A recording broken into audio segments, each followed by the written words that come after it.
ना आज मैं आपके साथ एक ऐसा विचार शेयर करना चाह रहा हूँ जो हालांकि वास्तु एवं ज्योतिष से संबंधित नहीं, लेकिन शायद हो सकता है कि इसे सुनने और समझने के बाद आपको ऐसा लगे कि अगर यही बात हमें कुछ वर्षों पहले, 10 साल पहले, 20 साल पहले, 40 साल पहले जानकारी हो गई होती तो आज जो हम बुरे दिन देख रहे हैं वो दिन हमें देखने को ना मिलते। आपके दिल और दिमाग में जोरों की एक बिजली कौंध रही होगी कि आखिर वो टॉपिक क्या है जो मैं आज आपके साथ शेयर करने जा रहा हूं। उस टॉपिक का जो मैंने नाम दिया है वो नाम है परिवारों में बिगड़ते हालात में क्या करें। आज पूरे हिंदुस्तान में सभी राज्यों में, सभी शहरों, सभी गांवों में और यहां तक कि ढाणियों में भी हम देख रहे हैं कि शायद ही कोई लाखों में एक ऐसा परिवार हो जो ये कह सके कि हां, मैं अपने परिवार के साथ अर्थात परिवार के सदस्यों के साथ सुखमय जीवन यापन कर रहा हूं। ना, शायद 1 लाख में एक परिवार भी ऐसा हमें देखने को नहीं मिलेगा। परंतु ये तो पक्की बात है कि कोई अपनी जुबान से कभी किसी अपने मित्र को, अपने रिश्तेदार को या समाज में प्लेटफॉर्म पर खड़ा होकर ये नहीं कहता है, अरे भाई मैं तो अमुक सदस्य से, परिवार के अमुक सदस्य से और बड़ा परेशान हो गया। लेकिन अंदर से देखे तो हम ये पाएंगे कि वो पूरा का पूरा टूटा हुआ है, परिवार पूरा बिखरा हुआ है। भाई, क्या भगवान ने इसीलिए हमें ये मानव योनि दी है? क्या हमारा लड़कपन, बचपन, जवानी, बुढ़ापा केवल आलतू फालतू बातों में उलझे रहने के लिए ईश्वर ने हमें पैदा किया है? कभी हम गंभीरता से सोचे तो हम पाएंगे कि ना ना ना ना, ईश्वर ने तो जो हमें पैदा किया है उनने तो बहुत कुछ सोचा, समझा, जाना और ऐसे ऐसे मैकेनिकल पार्ट्स हमारी बॉडी को दिए कि जिनका अगर हम सदुपयोग करें तो मैं जहां तक समझता हूं कि स्वर्ग से बढ़कर एक परिवार हो जाता है। अरे, स्वर्ग से बढ़कर, हाँ, स्वर्ग से बढ़कर एक परिवार हो जाता है। लेकिन वो स्वर्ग कब होगा? परिवार में हम स्वर्ग जैसे सुख कब पाएंगे? क्यों परिवार का नाम एक अकेला व्यक्ति नहीं है। परिवार का नाम एक अकेला पुरुष या स्त्री नहीं है। परिवार में माता, पिता, दादा, दादी, काका, काकी, ताऊ, ताई, बच्चे, हुजूम का हुजूम, ये एक संयुक्त परिवार की डेफिनेशन है। किसी जमाने में, किसी घर में एक वक्त की रोटी 11 लोगों की, किसी घर में 20-21 लोगों की बना करती थी। और कोई कोई तो घर आज भी पंजाब या हरियाणा में ऐसे मिलते हैं कि जहां 50-50 सदस्यों की एक ही चूल्हे पर रोटी बनती है, एक ही रसोई में रोटी बनती है। तो ऐसी स्थिति जब पहले थी तो आज क्या है, रोटियां तो बनती है परंतु वो रोटियों का जो मिठास है, सब्जी का जो स्वाद है, ना मालूम वो कहां चला गया। क्यों? कि कहीं ऐसा तो नहीं है कि रोटी बनाने वाला, रोटी पकाने वाला, सब्जी बनाने वाला, सब्जी पकाने वाला, घर की देखभाल करने वाला, घर की जिम्मेदारी समझने वाला उस चीज को एक आफत समझता हो। हम यहां पर आपको वो तमाम बातें बताने जा रहे हैं, आपके साथ शेयर करने जा रहे हैं कि अगर हम इनमें से कुछ को भी अडॉप्ट करेंगे तो ये पक्की बात है, मेरा अनुभव, मेरा तजुर्बा ये कहता है कि परिवार एक स्वर्ग तो नहीं लेकिन स्वर्ग से कम भी नहीं होगा। अब है ये ऐसी कौन सी बातें? देखो मैं बता दूंगा, परंतु एक पहले आप मुझे बताओ कि क्या आपने मेरे चैनल को सब्सक्राइब किया? देखो किसी के मन में आ रहा है नहीं, तो वह कर दो ना यार। क्या आपने अपने मिलने जुलने वाले रिश्तेदारों को शेयर किया? कुछ सोच रहे नहीं किया तो कर दो ना भाई। और कुछ ने अभी तक बेल आइकन भी नहीं दबाया है तो आप यह भी कीजिएगा। अब मैं अपने मुख्य बिंदु पर आता हूं। सबसे पहले मैं चलता हूं बच्चों के संबंध में। क्यों? क्योंकि एक खेत वही लहलहाता है, वही फलता फूलता है जिसमें पौधे अच्छे होते हैं। अगर पौधे ही अच्छे नहीं हो तो ना अनाज अच्छा होगा, ना सब्जियां अच्छी होगी और ना ही कोई फल फूल अच्छा होगा। तो यहां सबसे पहली बात तो है कि भाई बच्चों की जिम्मेदारी और बच्चों के प्रति माता पिता की जिम्मेदारी क्या होनी चाहिए। बच्चों का कर्तव्य अधिकार, माता पिता का कर्तव्य अधिकार क्या होना चाहिए? मैं आपको एक बात बता दूं कि मां का तो जितना बखान करो उतना ही कम है। क्यों?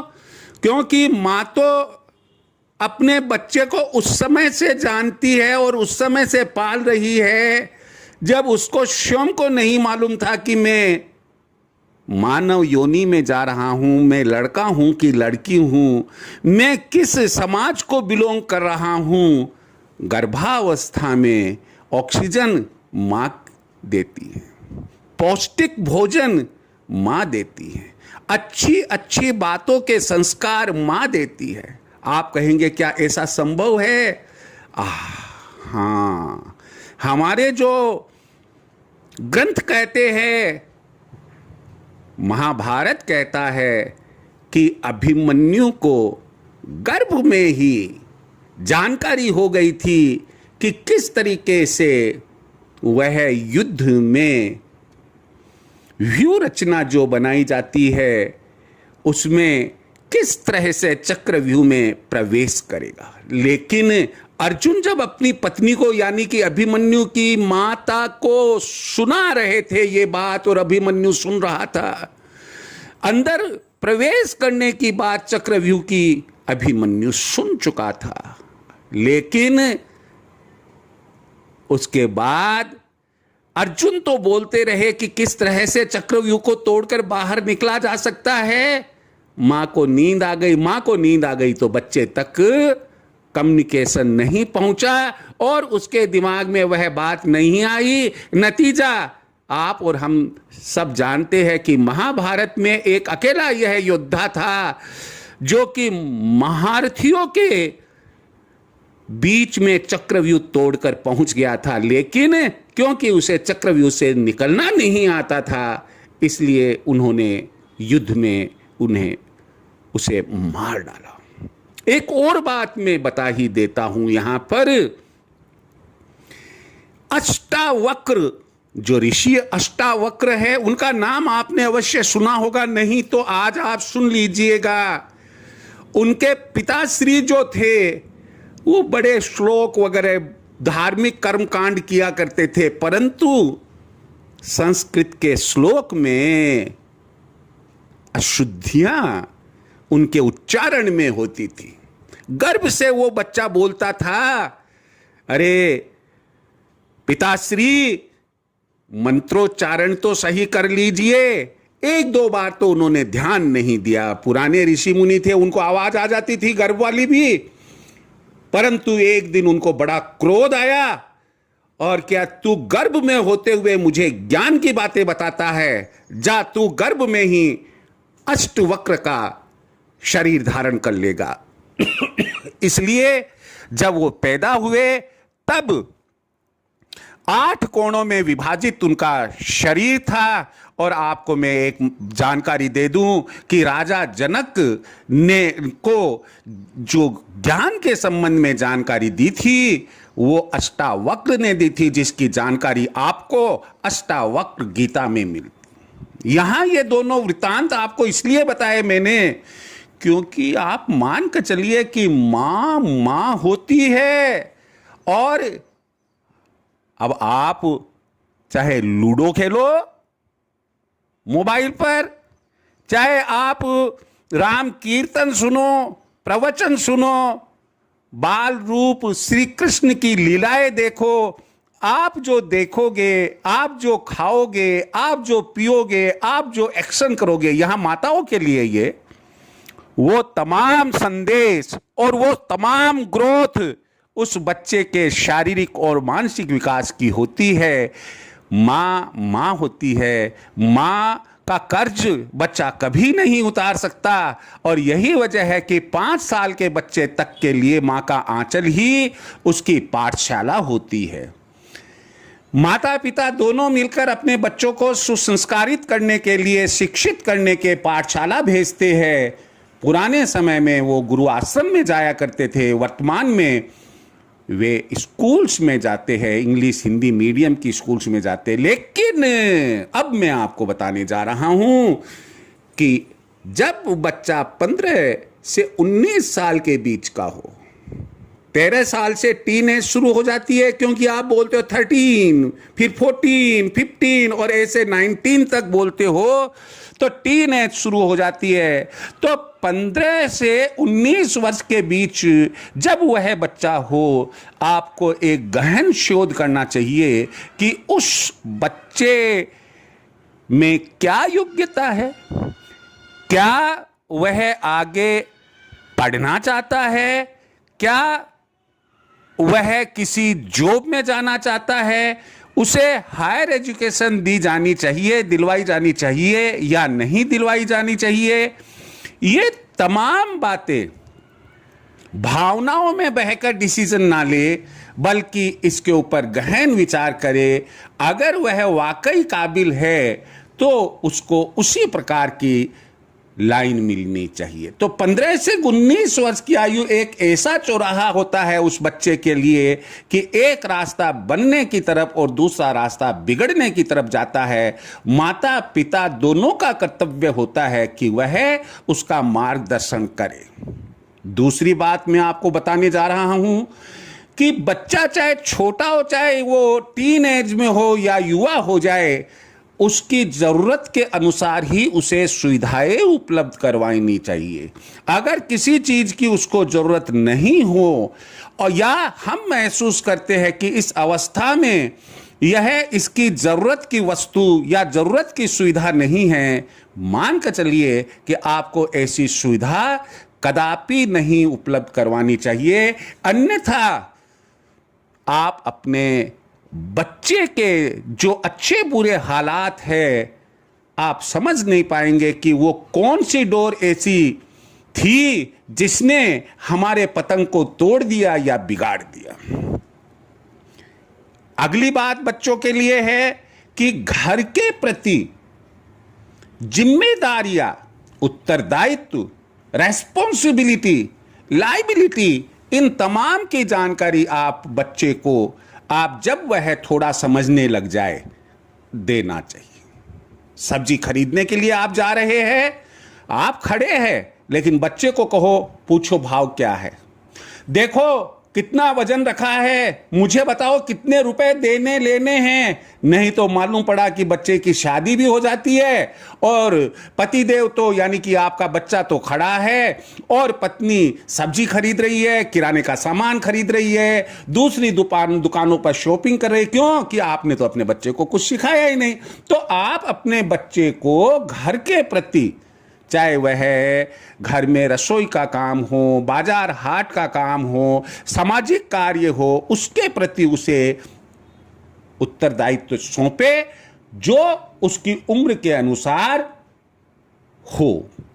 अगला यह है कि बच्चा जब बड़ा हो, 19-20 साल का हो जाता है, एकेडमिक क्वालिफिकेशन उसने पूरी कर ली है, प्रोफेशनल क्वालिफिकेशन उसने पूरी कर ली है, तो उसको उसकी योग्यता अनुसार समय पर ही नौकरी लगवा देनी चाहिए। और अगर उसका रुझान व्यवसाय का है तो उसे व्यवसाय में डाल देना चाहिए। कई बार हम ये देखते हैं कि बच्चा जब छोटा होता है तब वह कुछ चीज़ें बनाने लग जाता है, कागज़ की और लकड़ियों की, कार्डबोर्ड्स की। तो ऐसा लगता है कि शायद हो सकता है कि वो इंजीनियरिंग लाइन में जाए। तो हमें यह देखना चाहिए कि वह किस क्षेत्र में विशेष योग्यता रखता है, उसी के अनुरूप उसे नौकरी और व्यवसाय के लिए प्रोत्साहित करना चाहिए और समय पर उसको बोध कराना चाहिए कि अब आपकी उम्र खेलने कूदने की नहीं है, बल्कि आपकी उम्र जो है वह नौकरी या व्यवसाय की हो चुकी है। हमेशा एक बात और ध्यान रखिए, आज बच्चा अपने माता पिता को कहता है 50 रुपए देना, पिताजी 50 रुपए दे देते हैं। दूसरे दिन मम्मा को कहता है कि 100 रुपए देना, मम्मा 100 रुपए दे देती है। क्या कभी आपने उससे पूछा, भैया तू 50 रुपए का क्या किया, ला हिसाब दे शाम को? 100 रुपए का तुमने क्या किया, हिसाब दे शाम को? आप कहते हो मां होती है पिता से कह देती है, अरे नहीं नहीं एक 50 रुपए ही तो दिए हैं। नहीं नहीं, बच्चे से मत पूछना, नाराज हो जाएगा। और अगर मां दे देती है तो पिता एक बार तो कह देता है तू पैसे दे देकर उसे बिगाड़ रही है, लेकिन फिर वो भी यही कहता है अरे रहने दे यार, नाराज होगा और कोई उल्टा सुल्टा काम कर लेगा तो फिर क्या करेंगे अपन, 1 रुपया ही तो है, 100 ही रुपए तो दिए हैं। नहीं, ये सबसे बड़ी गलती आप कर रहे हैं।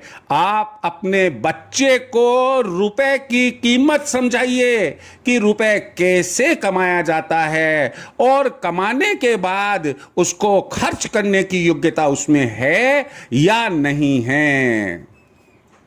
मैं छोटा सा एक उदाहरण देता हूं कि एक बहुत बड़े सेठ थे, उनके पास, ये बात होगी लगभग 100-125 साल पहले की होगी, उनके पास कुछ स्कूल के टीचर्स चंदा मांगने के लिए गए और जिस समय वो उनके ऑफिस में एंटर हो रहे थे तब वो सेठ जी अपने पोते को, छोटे से पोते को थप्पड़ मार रहे थे। कारण मालूम पड़ा कि उस छोटे से बच्चे ने एक माचिस की तीली जलाकर फूंक मार दी थी। जो दान लेने के लिए, चैरिटी लेने के लिए आए थे, वो मुड़कर जाने लगे। सेठ जी ने पूछा भाई क्यों तो आए और क्यों जा रहे हो आप? कहा नहीं साहब ऐसा है जयराम जी की, आप तो, हम तो बहुत कुछ सोच कर आए थे कि आपसे काफ़ी कुछ हमें कलेक्शन चैरिटी मिलेगी, लेकिन आपने तो अपने पोते को, लाडले पोते को एक छोटी सी माचिस की तीली को बुझाने पर थप्पड़ मार दिया। तब उन्होंने कहा बैठो मैं तुमको समझाता हूं। क्या समझाया? कि ये भावी सेठ होगा, भावी उद्योगपति होगा। ये एक माचिस की तीली कल मेरे फैक्ट्री में चिमनी जलाती। समझते हो आप? आज तो सारा का सारा बटन दबाकर इलेक्ट्रॉनिक काम हो रहा है, सारी मशीनें इलेक्ट्रॉनिक ऑटोमेटिक हो गई है, लेकिन पहले जो फैक्ट्रीज चलती थी, ज्यादातर फैक्ट्रीज में चिमनियां होती थी जो कोयला या लकड़ी या किसी अन्य ईंधन से चलती थी। तो उन्होंने कहा कि ये माचिस की तीली जो है वह चिमनी जलाती और मेरे 1500 जो लेबर है उनको कल काम मिलता। आज मैं इसको ये थप्पड़ नहीं मारूंगा तो इसे ये नसीहत नहीं होगी। एक माचिस की तीली खराब करी है आज, और हो सकता है कि आगे जाकर पूरी की पूरी फैक्ट्री ही जला दे। आप लड़के और लड़कियों में भेद ना करें। कई परिवारों में ये पाया है, हमारे हिंदुस्तान में विशेष रूप से है। लड़का है, अच्छी स्कूल में दाखिला दिलाओ, अच्छे कपड़े पहनाओ और उसके ऊपर खाने पीने पर सब पर अच्छा ध्यान दो। और जब लड़की पैदा होती है ना, उतनी खुशियां मनाते हैं और ऐसा समझते हैं कि ये तो पराए घर जाएगी, अब इसके ऊपर क्या खर्च। ये सबसे बड़ी गलती है। आप लड़का हो या लड़की हो, दोनों पर पूरा पूरा ध्यान दे, समान शिक्षा उनको दिलाए, समान रूप से उनमें संस्कार पैदा करे, कहीं उनमें सुपेरिटी और इंफेरिटी कॉम्प्लेक्स पैदा नहीं हो। अर्थात आप चाहे अपना लड़का हो, बेटा हो या बेटी, उनमें कोई भेद ना करे। जहां अब लड़की का नाम आया तो घर में जब लड़का बड़ा हो जाता है तो शादी होकर बहू भी आती है। और आज तो फिल्मी दुनिया वाले भी नाटक बनाते हैं, सास बहू या बहू सास, जो भी है। भैया, सास बहू है तो आज से थोड़ी है। जब महाभारत काल था उस समय भी सास कुंती हुई थी। जब रामायण काल था तो उस समय भी कौशल्या थी, कैकेयी थी, सुमित्रा थी। तो सास कोई पहली बार ऐसा थोड़ी है कि सास बहू अभी है। सास बहू तो उस समय भी थी, परंतु दोनों में अंतर है। हम पराए घर से आई मानते हैं, जबकि वो वंश और नाम इस परिवार का चलाती है। आप जो बुजुर्गवार जिनके बहुएं हैं, आप उनको अपनी बेटियों की जैसे समझे। लेकिन साथ ही साथ एक बात और मैं बताना चाहूंगा यहां पर कि आज की बहुएं भी कोई कम नहीं होती है। माफ करना, अगर बहुएं सुन रही हो, वो जब अपने ससुराल आती है तो ये मानकर चलती है कि यार ये क्या है यार, मैं तो अपने मम्मी पापा का घर इतना बढ़िया छोड़ कर आई थी, और ये तो वो उस घर को अपना घर नहीं समझती है। और फिर आप कहो कि घर में तो सुख शांति रहनी चाहिए, धन दौलत की वर्षा होनी चाहिए। भैया, कहां से होगी जब एक व्यक्ति एक ही घर को अपना और एक व्यक्ति उसी घर को पराया समझता है। तो बहू का भी फर्ज बनता है कि ससुराल में जो परिवार है, जो घर है, वह अपना घर समझे, परिवार को अपना परिवार समझे, परिवार के ससुराल के परिवार के सदस्यों को अपना सदस्य समझे।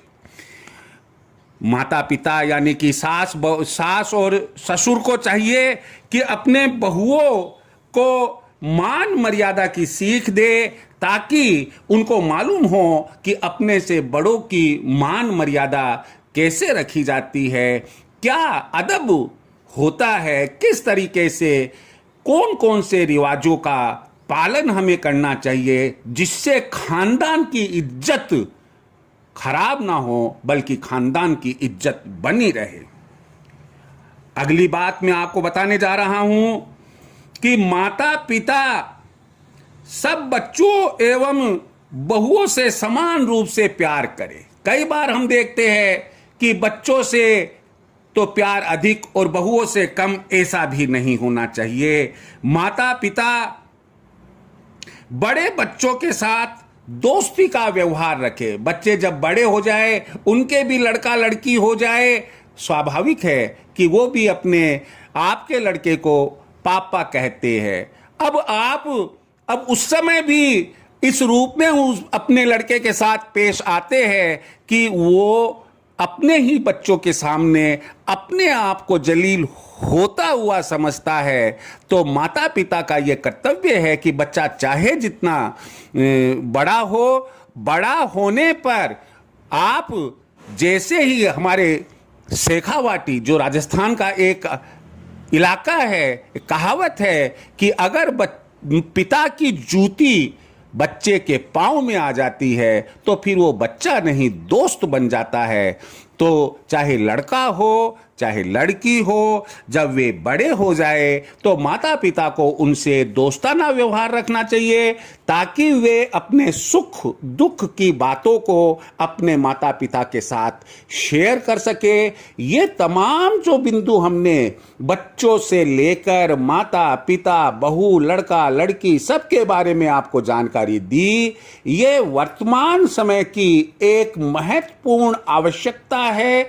हमें अपने परिवार की जो लाइफ स्टाइल है, परिवार की लाइफ स्टाइल में इनमें से जो भी आपको अच्छे बिंदु लगे उनको अपनाकर परिवर्तन करना चाहिए और वो तमाम अच्छी बातें अपनानी चाहिए, जिससे कि आपका जो परिवार है वह बिगड़ने से बच जाए और आप अपने परिवार को एक स्वर्ग जैसा बना सके। इन्हीं तमाम कामनाओं के साथ जय श्री कृष्ण।